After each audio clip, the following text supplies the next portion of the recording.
தனியாக தவமிருந்து வெகு நாளும் வேண்டி நின்றேன். வானத்து அம்புலியை வரவழைக்க வேணுமென்று தனியாக தவமிருந்து வெகு நாளும் வேண்டி நின்றேன். எந்த தவம் தான் பலிக்க தெய்வம் வரம் தந்ததம்மா. அம்புலியும் பூமி தன்னில் உன் குருவில் வந்ததம்மா.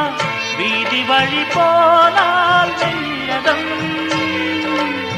தரையில் நடந்தாலே சங்கரதம். உன்னை என்னை தெய்வம் இணைத்தது